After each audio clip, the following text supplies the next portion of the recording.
Hi and welcome to the video creation crash course, and in this relatively short video we're going to show you exactly how to create videos pretty much like this one. These are far and away the easiest videos to create. They're slideshows, and for this particular one I've used a thing called LibreOffice Impress.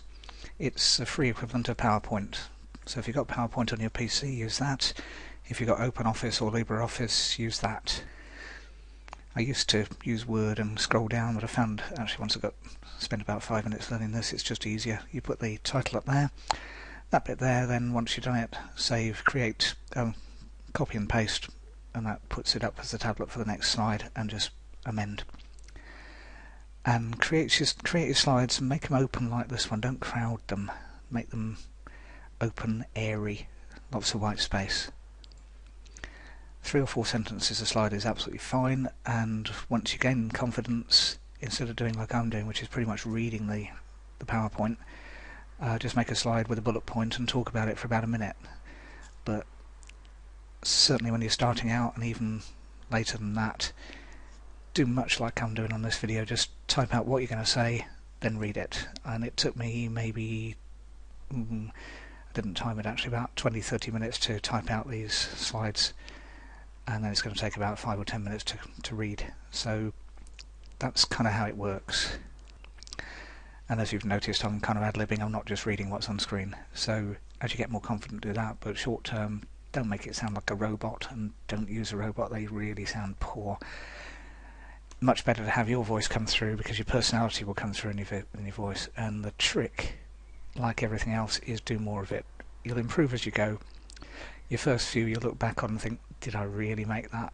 And as you get better, you'll get better. Very, very simple, but don't be a perfectionist, and don't spend hours and hours and hours creating and editing your first 2-minute video. It's just not worth it. Just do it and you'll get better. It really is. Get over the perfectionist, get over the procrastination, which is what perfectionism is often. And screen capture. Google Hangouts offers it for free, so if you haven't got a computer program and don't want one, you can use Google Hangouts. I've not personally used it. You have to jump through a couple of hoops with YouTube, however your video's up there anyway. But it's doable, and lots of people are saying use it. Personal view is I'd rather use a program. I'm more in control. I can click pause on a program, whereas I can't on a live Hangout. So if I need to cough or think or I need to swap screens to show you something like I'm going to do in a few screens time, or in fact now. Screencast-o-matic, far and away the best one. It has a free option and it has a paid option. The free option you'll learn with. It's got a few less bells and whistles, probably still stuff you won't use, and the free option has a watermark, whereas the paid option, which is $15 a year, doesn't. So if you can afford $15 a year, go for it.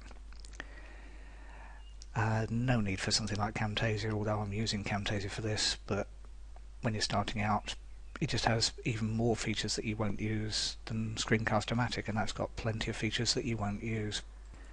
It's like the DVD player that you bought, and you bought it for all the bells and whistles, and pretty much you press play and stop, and maybe fast forward. And that's near enough the same with the video recording thing. You're going to press record, you might want to mess around with the volume, you might not, and then you'll press render and upload it. Nothing complicated. You're not doing professional quality video, you're not Hollywood. A reasonable microphone helps, but again isn't essential. There's almost certainly one built into your computer or your webcam, and that works. Just move where it is. So if you're doing a screen capture like this one, you can have it literally like the old ones where you saw them where the microphone was gigantic, and you see them in black and white movies. The microphone was gigantic and about 3mm from their face, and you can do that with a webcam if need be, and adjust the volume. Screencast-o-matic doesn't give you as much flexibility on volume adjusting as Camtasia, but you can do that. Or personally, I'm using a Plantronics DSP 400. That's available in Amazon, and that's what it looks like.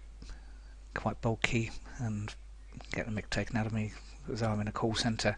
About $40.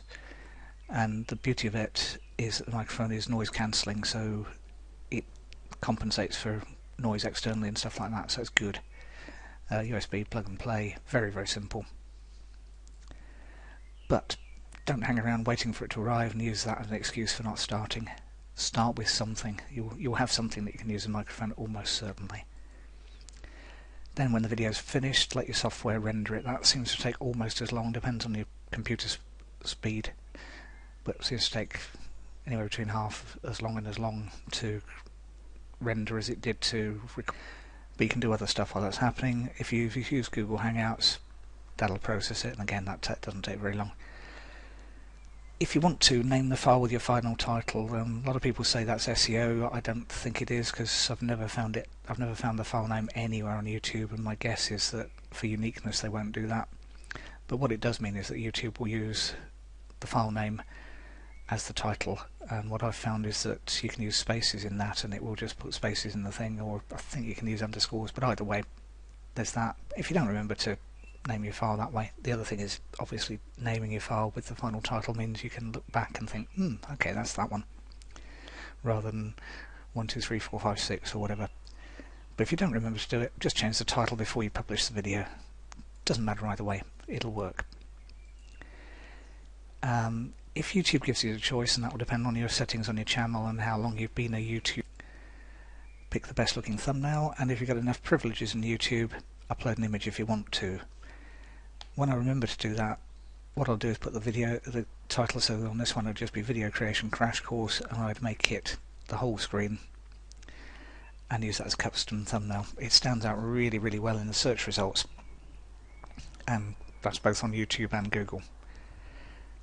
Very few people do it. Most of them go for a really posh photograph or whatever, and most of the time you're then left thinking, well, actually, what is that? Whereas if it just says Video Creation Crash Course, people know exactly what it is, and they'll either click or they won't. So that's my preferred one if I do it. But if not, YouTube quite often will render that, and that'll be perfectly visible at the size of thumbnail size they do. Then write a good description. That goes below. YouTube and Google index the words. Don't just think it's a video, therefore it doesn't need words. It needs words. That can be anything from 1 to 500 words. Make them unique. Don't use stuff that you've already used elsewhere, because it does all count, and include some links back to your website. And if you're really good, keep a note of the time that you click onto a new slide as you're recording your presentation. And what I'll do if I'm doing that is just a piece of paper in front of me, and if I remember I'll just click it down. If not, I'll maybe pause and make a note of the time, or just skim through it once it's done. Rewatch and do that, because certainly when you're first recording, the less thing you have to concentrate on, the better. And what you need to do is, when you put the description in, just put the time in, like, so if that was 1 minute 10 seconds, or this is 8 minutes 10 seconds, next slide started, and YouTube will translate that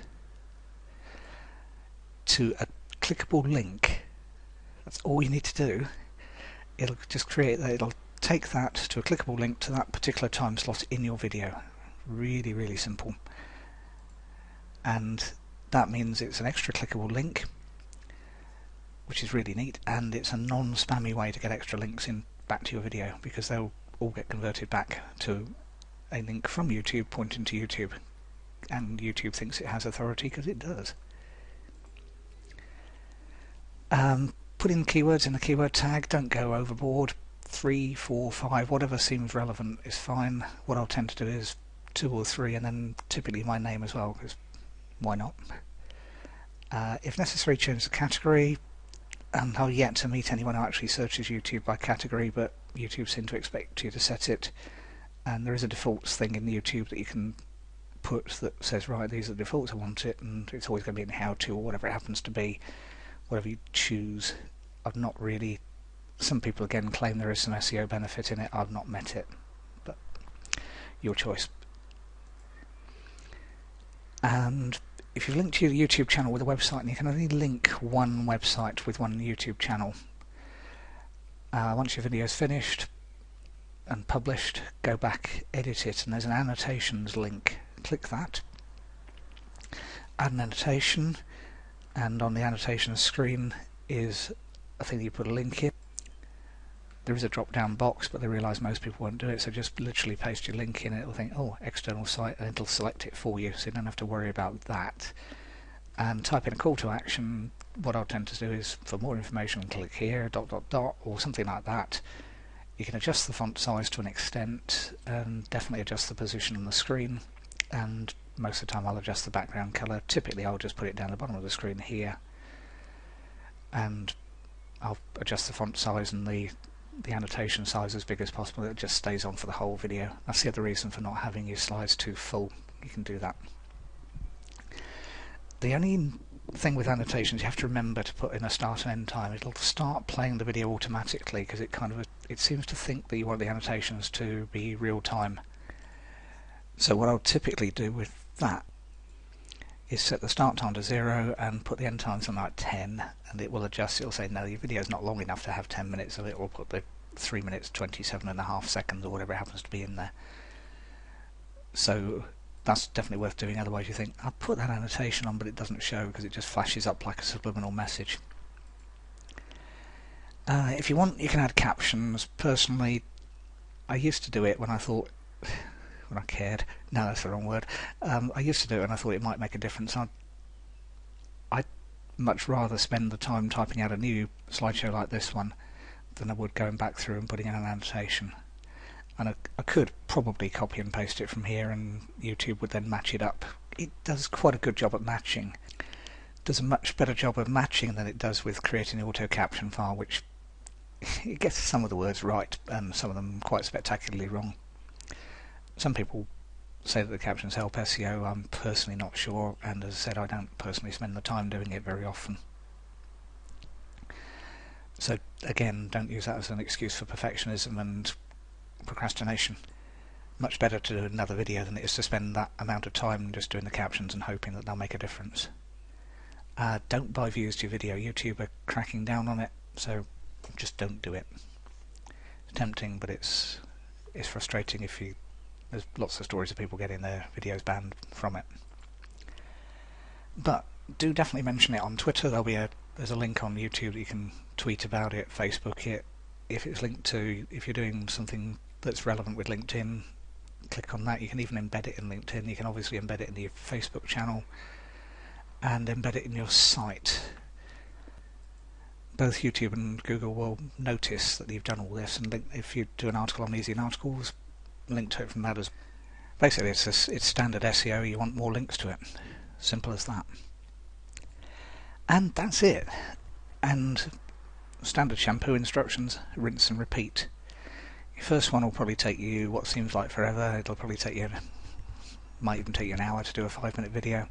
That's fine. Your second one will take maybe 45 minutes, third one 30 minutes, fourth one 20 minutes, 15, and then down to about 10. I can't seem to get a 5-minute video much less than 10 because it takes me time to type out the thing and render and upload and whatever, but that's pretty good. Don't worry too much about the keywords. Do long tail keywords, the standard ones where you start typing long phrases into Google. So you just start typing in Google how to create a video. Game, no. You're on YouTube, yeah, maybe. Introduction, maybe. Tutorial, presentation. So any of those would work as the kind of thing for a YouTube title. Don't just do video because you're competing against lots and lots of things. But if we went to YouTube and search for that, got how to create presentation videos, making videos and so on, that's got 6,000 views at the moment. That's got 28,000. That's a white thing, so that's how you do it, and that kind of thing. But use Google for the suggestions. That loops, okay, whatever, but you can just do that. And the trick is just do more and more and more. You won't know what gets traffic. You'll look at your stats and think, well, I only got 1 view, that was me. That one's got 20 views, why is that? Got a few views, and another one's got 100 or 200, and you're thinking, okay, that's working.